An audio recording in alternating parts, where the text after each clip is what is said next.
Hey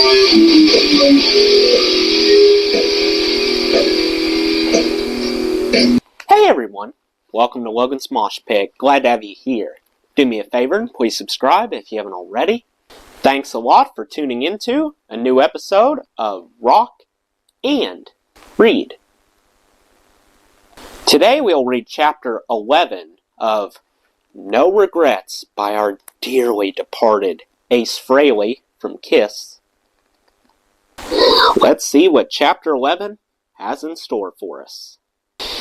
Is it possible to circle a date on the calendar, a specific day or time when you realize everything has changed? I'm not sure.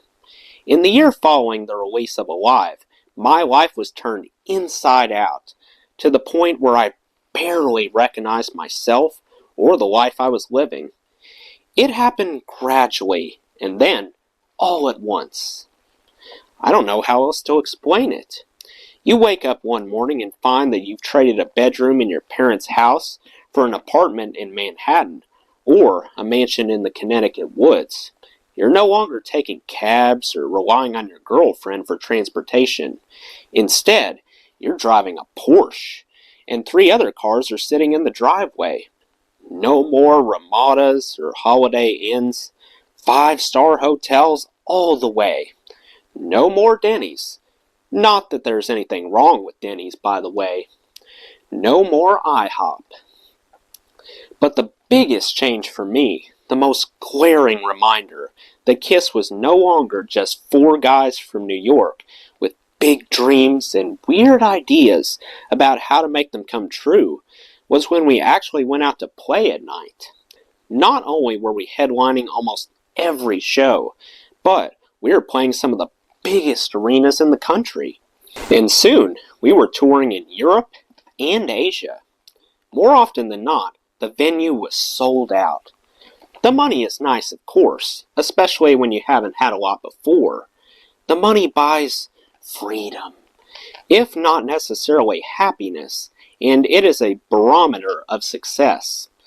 But if you're a serious musician, there's nothing like playing in a packed arena in front of 20,000 screaming fans.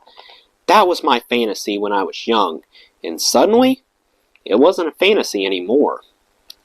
In the mid to late 1970s, Kiss was as hot a ticket as there was in rock and roll. I remember playing 3 nights at Madison Square Garden with my family in the audience and thinking, how the did this happen?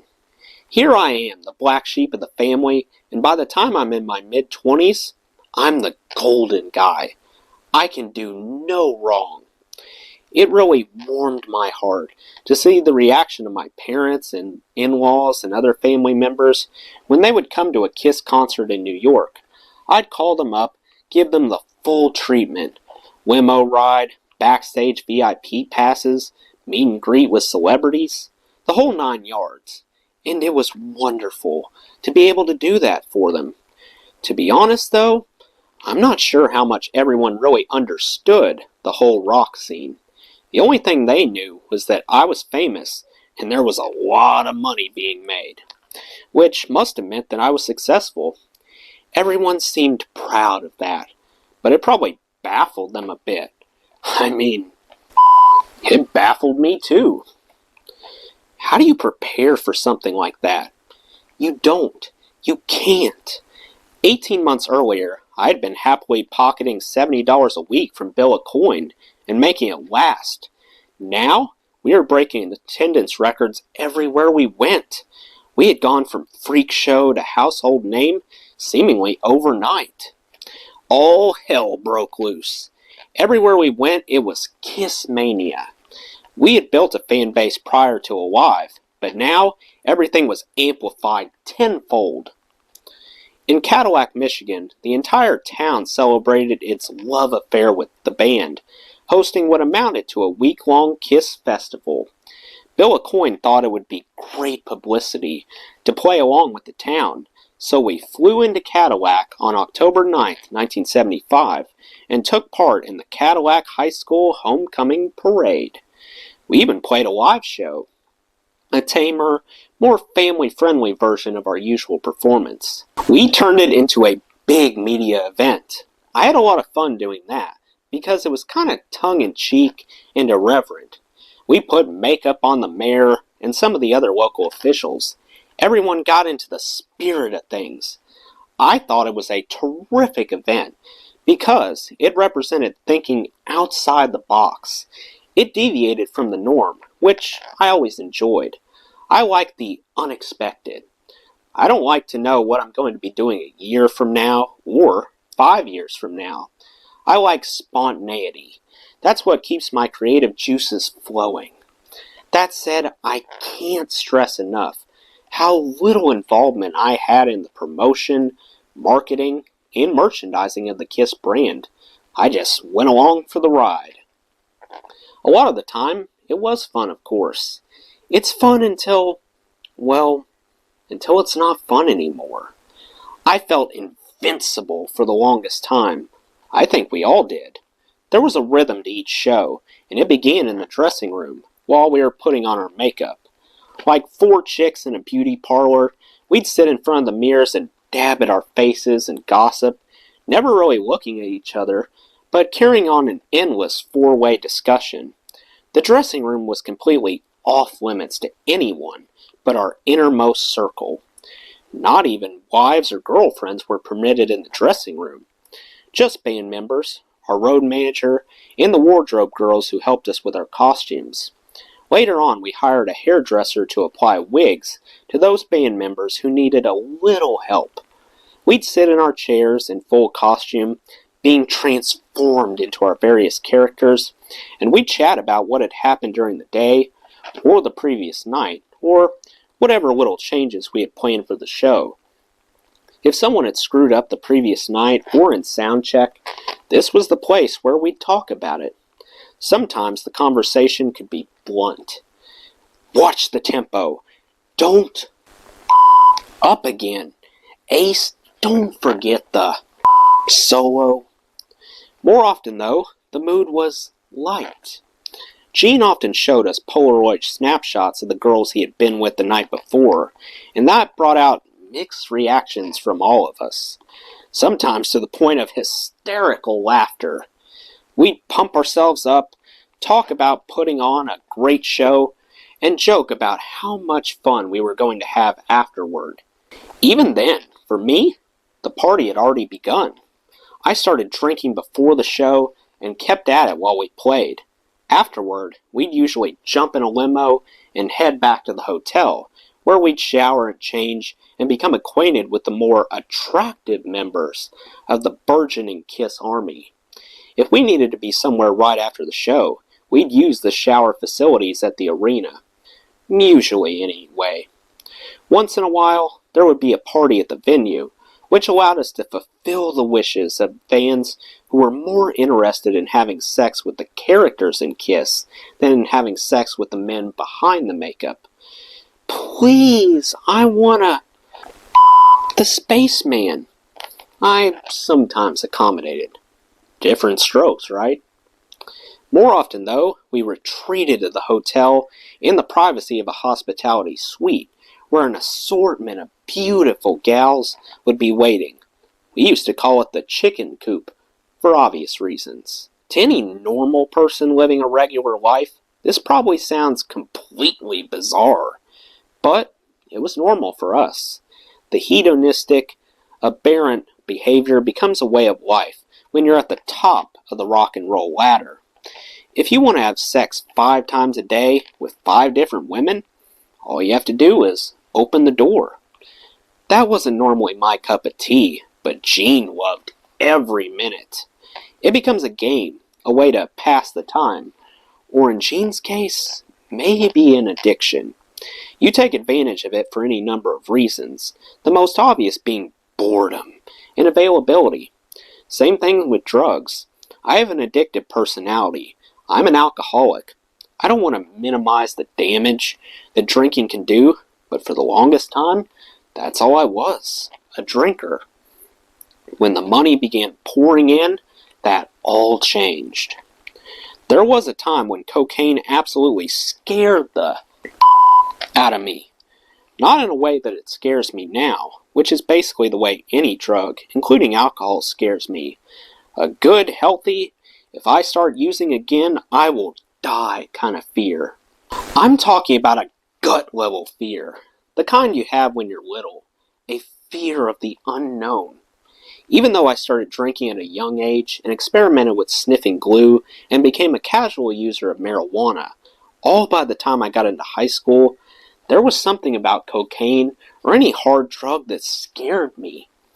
As a boy, I considered cocaine and heroin to be on the same level and to be capable of approximately the same degree of devastation.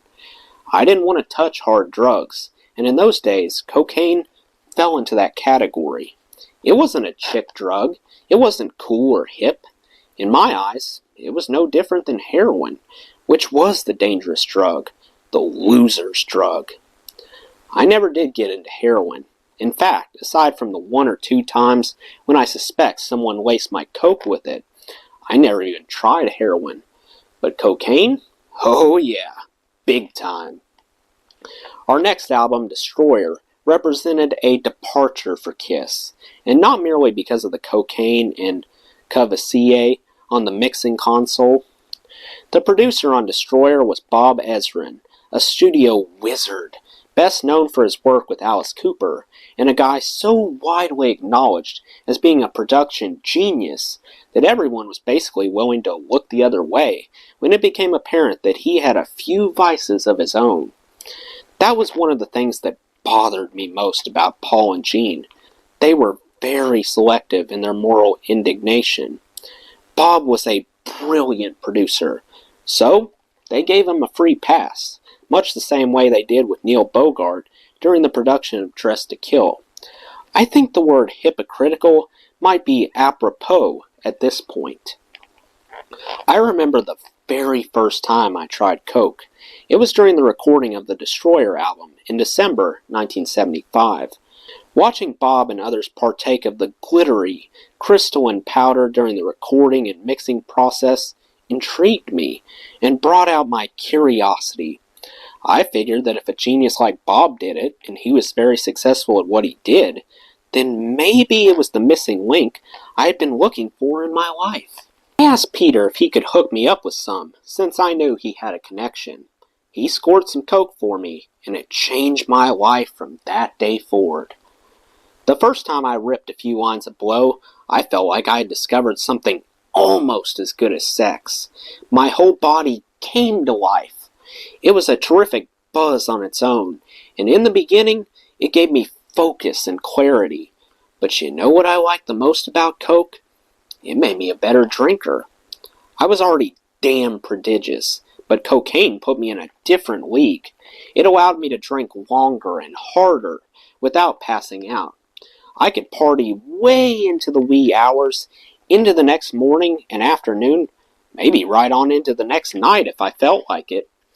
If I had my blow, I could keep on going, like the Energizer Bunny, hour after depraved hour. What I discovered, what any connoisseur of cocaine discovers, is the remarkable ability of the human body to withstand abuse. Cocaine is a stimulant. Alcohol, a depressant. Used smartly, notice I didn't say intelligently, the two chemicals balance each other out. It's almost like a speedball, the alcohol, or, in the case of a speedball, the heroin, depressing the central nervous system, and the cocaine jolting it back to life. Of course, I had never done a speedball, never would have considered it. Mix cocaine and heroin? No way. Too dangerous. People I knew had died from that concoction. You'd have to be out of your mind. But alcohol and cocaine? Oh yeah, all night long, baby. Once I started doing cocaine, there was no stopping me. It really was that clear line of demarcation, and it began with Destroyer. For a while, it didn't even have an adverse impact on my playing. Cocaine can actually make you sharper. For me, in smaller doses, it was like guzzling coffee. I had tried speed a few times and didn't like it. Made me too jumpy. But coke worked beautifully, especially in combination with alcohol. I'd get comfortably numb, as they say. Coke went hand in hand with sex too, which was another terrific selling point. You could have more sex on cocaine. You could have better sex on cocaine. In the beginning, at least, I thought it was a wonder drug, the perfect enhancement for the rock star life. As with every drug, though, you can build up a tolerance to cocaine, and after a while, it doesn't work quite as well. You have to do more blow to get the desired effect. You're always chasing the memory of that first buzz from the first line, but you never seem to get it again. Then you need more alcohol to come down. Pretty soon the highs aren't as high, and the lows are crushingly painful. There's a cycle to it. You end up taking tranquilizers or sleeping pills to fall asleep. I always called it a triad. If you're going to do alcohol and coke in large quantities, you have to have downers at your disposal, because the alcohol ain't enough. If you're going to stay up for 2 or 3 days doing coke, which I did on several occasions, you need tranquilizers or sleeping pills. Then after a while, you start taking pain pills to manage the crushing morning after pain.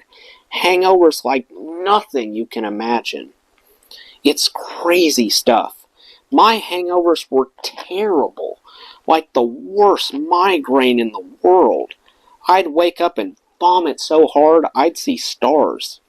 I was doing champagne for a while, and those were terrible hangovers. A champagne cocaine hangover is unbelievable.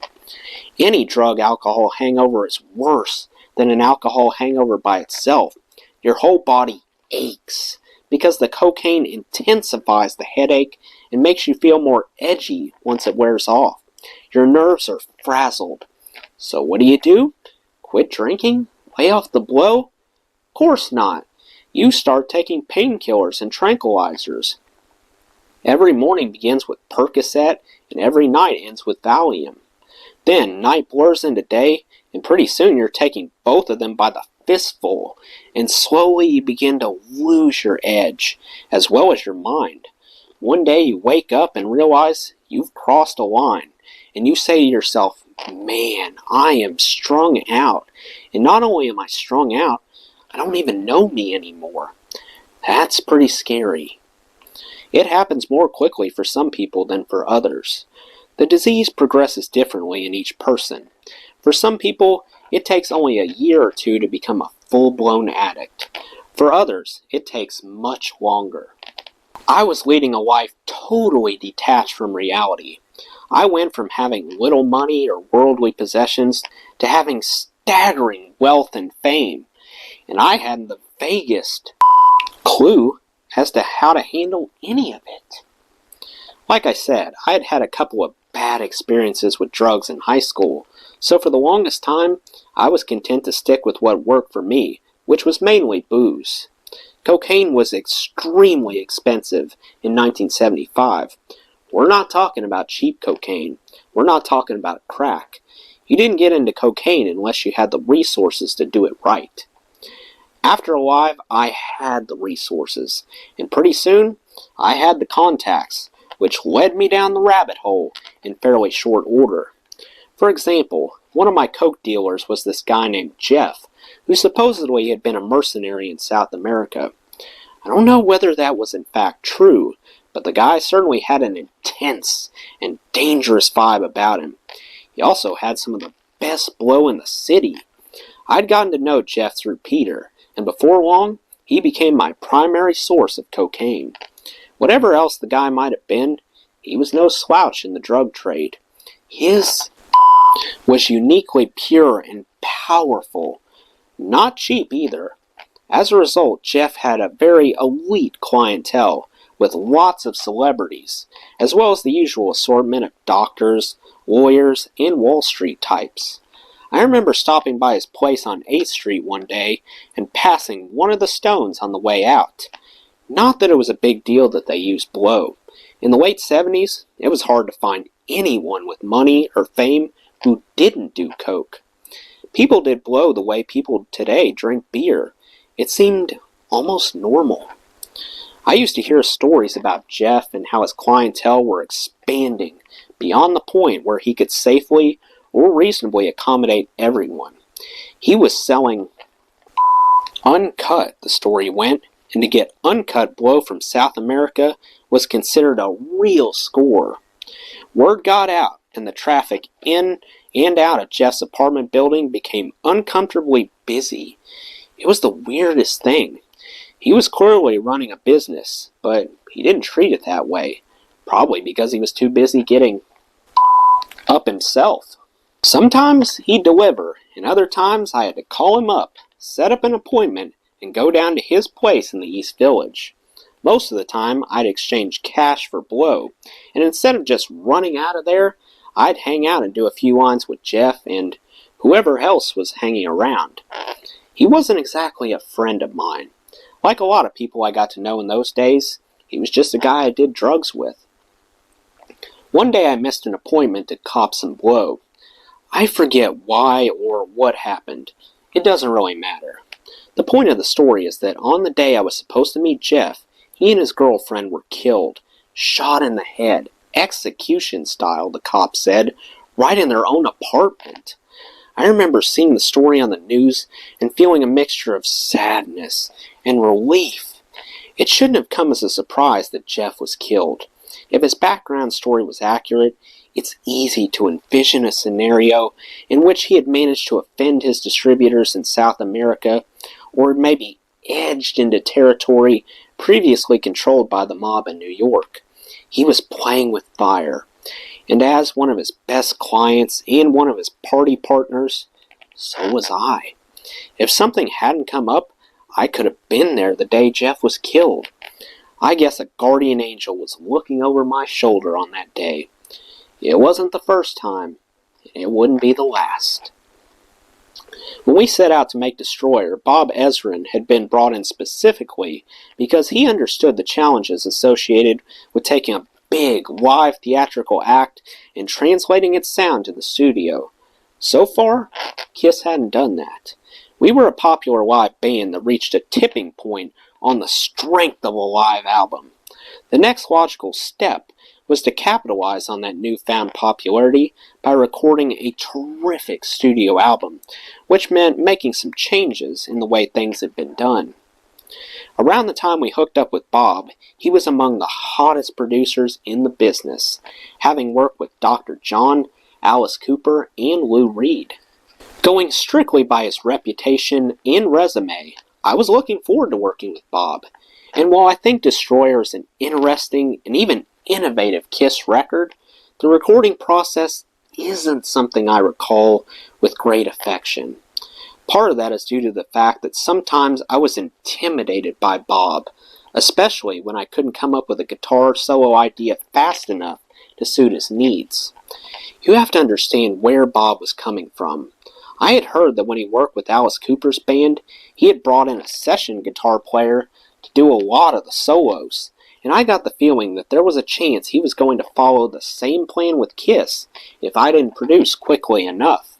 The pressure was on, and with a hangover as a frequent distraction, I hit a brick wall occasionally. But part of it was also due to the fact that Bob wasn't very patient with me. I got the feeling that Paul and Gene might have told Bob about my drinking problem, and he may have put me in the same category as the guys in Alice's band. The difference is that I had the chops. Those just needed to be finessed. Bob was an interesting guy with a great mind for music and production, but at times he had the demanding, volatile demeanor of a football coach or drill instructor. I guess you'd say he was a high-strung artistic type, which didn't always mesh well with my laid-back personality. Bob used to bring a whistle to the studio, and while cutting basic tracks, he really intimidated Peter by putting a small box over a microphone and hitting it with a drumstick as if Peter couldn't keep proper time. I really felt for Peter during those sessions. It was at times a very demoralizing experience for all of us, and no matter what any of us said, Bob's word was the law. Early on in pre-production, we'd sit in a little room, almost like a classroom, and Bob would stand in front of us at a blackboard lecturing about the recording process. It was like he was conducting a class. He was the teacher, and we were his students. The funny thing is, Bob wasn't a whole lot older than any of us. He was only in his late 20s when we recorded Destroyer, so it wasn't like he was the grown-up and we were not. But it sort of felt that way. Bob carried himself with an air of maturity and importance. He believed in himself, which is probably half the battle if you want to be a record producer, and we wanted to believe in him. But there's something I learned later on in my career about the duties of a good producer. His job is not only to help a band make a great record, but also to bring out the best in his musicians by creating an encouraging, comfortable atmosphere in the studio so that everyone feels good about themselves. That was a quality Bob sadly lacked. Remember, we struggled with the fact that people were still calling us a carnival act. I struggled with it anyway, and I'm sure the other guys did too, even if they don't want to admit it. It bothered me to read reviews in which more attention was paid to the special effects than the music we played. Obviously, I have no right to complain about any of that. We set out to create the greatest theatrical band in the history of rock, and that's what we did. I invented a character. I wore makeup. I figured out how to shoot rockets out of my guitar and have smoke billow out of the pickups. I bought into the whole thing and reaped the benefits. But there was always a bit of dissonance, a nagging sense that I had sold out to a degree I never quite envisioned, and that really gnawed at me. I wanted to be respected by my peers, and I wanted to be taken more seriously as a musician. A step in that process was to make a studio album that even our harshest critics could not dismiss. Destroyer was supposed to be that album, and it damn near succeeded. For me, though, I knew I hadn't come close to doing my best work. I had a wealth of musical ideas yet to be discovered, and with the right producer, maybe they'd be brought out. Bob Ezrin was brilliant, no question about it, but his style did not suit my personality. I've never been great at creating under pressure, so when Bob would tell me to do something in a particular way and give me a small window of time in which to do it, I didn't always deliver. You have to realize, I always strive for spontaneity. To this day, my best solos are not planned. I hit the record button and I just wail. If I'm in a good frame of mind and there are good vibes in the room, I can do some amazing guitar work. On the other side of the coin, if there's tension or I'm not coming up with stuff as quickly as people would like me to, I shut down. That happened to me on a couple of songs during the recording of Destroyer, which is one of the reasons I wasn't present for some of the sessions. I got the feeling I wasn't contributing enough, and Bob was always threatening to bring in a studio guy. Sometimes I have it, sometimes I don't. And when I was hungover or stressed, I didn't have it. It's long been suggested that studio guitar players were brought in to help out on Destroyer, filing in for me on the days when I simply wasn't there. Well, the truth is, that had happened a few times. I can't deny it. Most of the guitar work on Destroyer is mine, but not all of it. I was hitting the clubs a lot at night in those days, living the life of a rock star. Sometimes that lifestyle wasn't particularly conducive to making a record.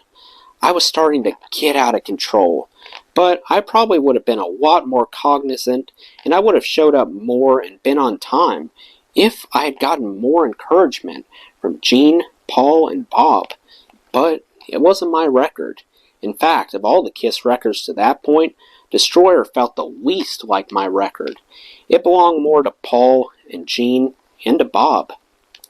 Interesting, really, since Destroyer's signature song belonged to Peter Criss. Beth was such an odd song for Kiss at the time, and the circumstances behind its writing and recording and subsequent ascent up the singles chart only add to its legend. All were completely improbable. Like me, Peter was always a bit hesitant about presenting material to the band, primarily because he figured he'd be shot down anyway. In the case of Beth, his reluctance was understandable. First of all, it was a ballad, and Kiss did not do ballads. Second, it was a bittersweet love song, filled with tenderness and regret. Kiss didn't do tenderness either. Kiss did sex. Kiss did volume. On the surface, at least, everything about the song seemed wrong. But Peter had guts. He had originally co-authored the tune with another bandmate a few years earlier, prior to Kiss.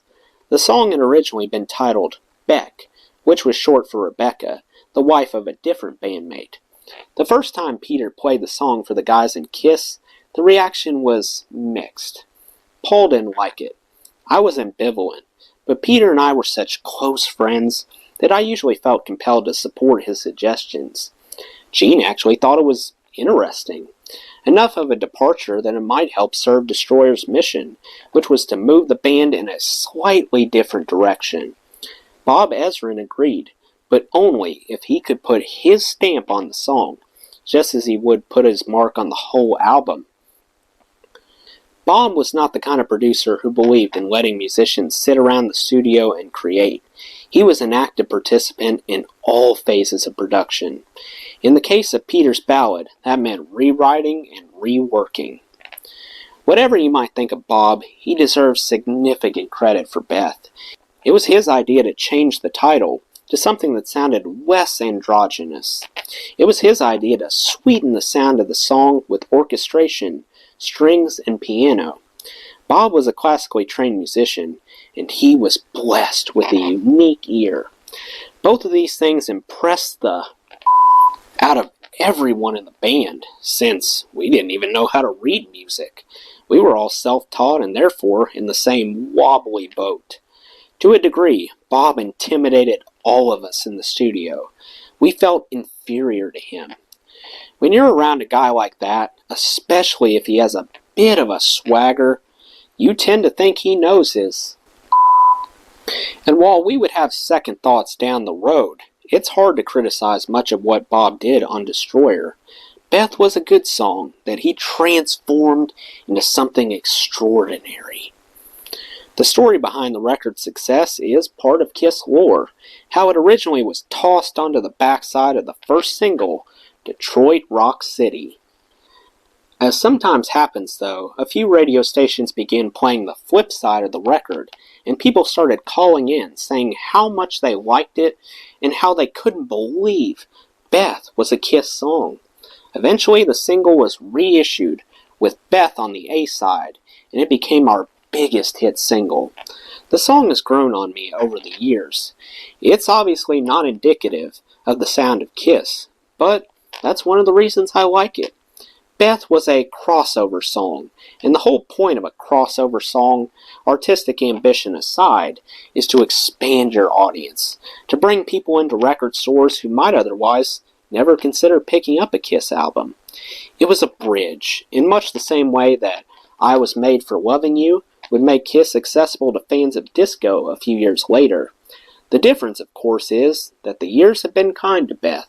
The song holds up very well. I Was Made for Loving You? Not so much in my humble opinion. Yet, it became a hit single, and I could appreciate the polish behind it. But I never liked the song, and frankly, hated playing it live. Hammering that chugga chord for 5 minutes straight was not only monotonous, but often gave me a cramp in my wrist. Beth was different. I didn't see it as a compromise. I saw it as a good song that deserved to be a hit. I was happy for Peter, and it was good for the live show too. Gave it some variety and changed the pace. Instead of nothing but one machine gun song after another, it provided a nice break for both the audience and the band members. In the same way that my guitar solos would give everyone a breather, Beth served as an interlude. Peter would move to center stage and sit on a drum stool, while the crowd would softly sing along, and the girls would quietly snuggle up next to their boyfriends. The rest of us would head backstage and fix our makeup, grab a cold one, snort a few lines of blow. Okay, I was the only one doing the blow, but you get the point. and generally recharge the batteries. Then we'd hit the stage again and finish up with a kick-ass grand finale. I have nothing bad to say about Beth. It was a solid ballad and a perfect complement to the hard-driving rock that made up 95% of our live show. I had little to do with the writing or production of Destroyer, but if I take a step back and try to judge it objectively, I'd have to say it's one of Kiss's best studio efforts. Some of our hardcore fans didn't agree, although their resentment probably has less to do with the quality of the material than the simple fact that we had tried to do something different. That's another risk when you go from being a cult band to a worldwide phenomenon. The folks who supported you back in the day suddenly get proprietary. Fans who had been flocking to our shows since our demo days resented the legions of newcomers who hadn't heard of Kiss, or at least hadn't cared about Kiss, until Beth began receiving heavy airplay, and they resented us for expanding the brand in a way that seemed untrue to our roots. But there was so much more to Destroyer than Beth. Parts of it are legitimately great, while other parts, some of the sonic weirdness and studio effects, don't work quite as well as they were intended. As a guitar player, this is hard for me to admit, but the solo on Detroit Rock City is one of the single best moments in any Kiss song, and I had nothing to do with creating it. I always loved that song, and I would be the first to credit Bob Ezrin for writing the guitar solo. He came up with the melody, and I learned how to play it, and Paul figured out the harmony. It's a classic guitar solo, as good as anything you'll find on a Kiss record. I wish I had thought of it, but I didn't. It was all Bob's. Destroyer also contained Shout It Out Loud, another anthem that became a Kiss concert staple. Overall, it's a really strong, diverse album that gave us more credibility in the music community and a little more respect from our peers, which was the whole point of hiring Bob as a producer. If I listen to that record now, it's clear that we were trying to make a statement. We're not just a teeny bopper band. We're not just a gimmick. It was the right album at the right time, and it helped elevate our status in the industry, selling more than 3 million copies and cementing our reputation as one of the top bands in the world. Hard to find much fault with any of that, but I did. I had a love-hate relationship with Kiss. The bigger we got, the more money that rolled in, the more records we sold, the more I found myself questioning my commitment to the band. Paradoxical, sure, since I did like the money, and I was pretty good at spending it, but with the success of Alive and Destroyer, Kiss became more than just a band. We were a corporate entity, the merchandising arm of which generated more revenue than I ever dreamed possible.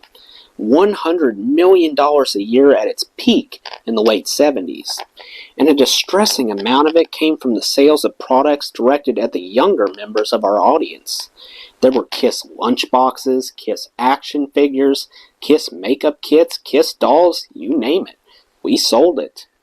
I remember feeling that we were getting too commercialized for our own good, and that some of the toys probably turned off the serious rockers who might have been our fans. At the same time that we were trying to branch out with an album like Destroyer, we were aggressively peddling merchandise to people. That bothered me. I thought it was more ironic that Kiss went from being a supposedly dangerous heavy metal band that promoted Satanism to a family-friendly band whose followers included legions of young fans. We'd be in the dressing room before shows, and instead of talking about the chicks we were going to bang afterward, we'd be talking about limiting profanity on stage because of the large number of young fans in the audience. The pendulum started swinging in the opposite direction. I thought it was absurd that anyone honestly believed we were a satanic band, but I also thought it was ridiculous that they were coming to our shows. I'd find myself replaying concerts in my head, cringing because I realized the audience included a lot of younger fans, and I had dropped an F-bomb or strutted in a sexually suggestive manner. It became a very difficult balancing act. It was so odd that we even had to think about it, but that's the way we were marketed. We became almost a parody of what we started out to be. I had friends in the business who said, "Man, you guys had this incredible idea, but you went too far with it. You become so commercialized that you're almost a joke." Each of us reacted to these sorts of comments in his own way. Gene was the best at letting them roll off his back. If people accused Kiss of being a sellout, Gene would laugh and say, "That's right, we sell out every night." In public, at least, he attributed every ounce of criticism, every negative review, to jealousy. Maybe he really felt that way. I don't know. Gene has never been shy about hiding his lust for fame and adulation and money. Kiss brought him all of those things, brought them to all of us. But they never meant that much to me. I think we all kind of felt locked into our characters, like we couldn't break loose. The spaceman was my deal. When you're generating hundreds of millions of dollars, your work tends to have an impact on other people. Walking away is complicated and messy. The thing is, for me, it was never about the money. It was always about the music. I really believed in theatrical rock. From the moment I saw Pete Townsend smash that first guitar, I knew it was the right way to go. But Townsend never put on makeup. Even Alice Cooper stopped well short of what we were doing in Kiss. We pushed the envelope so much that in the beginning, it seemed crazy. Then, it was accepted. And finally, it was expected. At that point, we were, creatively speaking, it's like a Broadway show. You have to give the crowd exactly what they paid for, note for note, or everyone goes home disappointed. I'm not being hyperbolic either. By the time we hit our peak in the late 1970s, a Kiss concert really wasn't much different from a Broadway show, in the sense that every move was carefully choreographed, every word of banter scripted. Our concerts were so technologically complex, with pyrotechnics, levitations, platforms, that you couldn't deviate from that plan. I didn't like that restraint. The thing I liked best about performing live was the freedom and spontaneity. In previous bands, and even in the very early days of Kiss, we always messed with the set list, switched songs around, changed places on the stage. Once we had reached a certain level of technical sophistication and popularity, we couldn't do that anymore. It was the same thing every night. Lighting cues, sound cues, special effects cues. I started feeling uncreative and unfulfilled. I started feeling like I was a caricature. More than once, when Kiss was at the height of its popularity, I found myself sitting in my dressing room, staring into the mirror, and shaking my head at the sight of the spaceman. I don't think I can do this anymore. More often, though, these revelations, these moments of clarity, occurred in the morning, when I'd be trying to shake off a hangover while getting ready for a personal appearance at a record store or television station. I wasn't having fun anymore. Kiss was no longer a dream job. It was merely a job. Well, that's the end of Chapter 11. Let me know what you thought of this chapter in the comments below. Rest in peace, Ace. You and your laugh are missed by so many fans. That does it for today's video, guys. I hope you enjoyed. Make sure to like, comment, and subscribe if you haven't already. I really appreciate the support. I'll see you next time. Till then, rock on.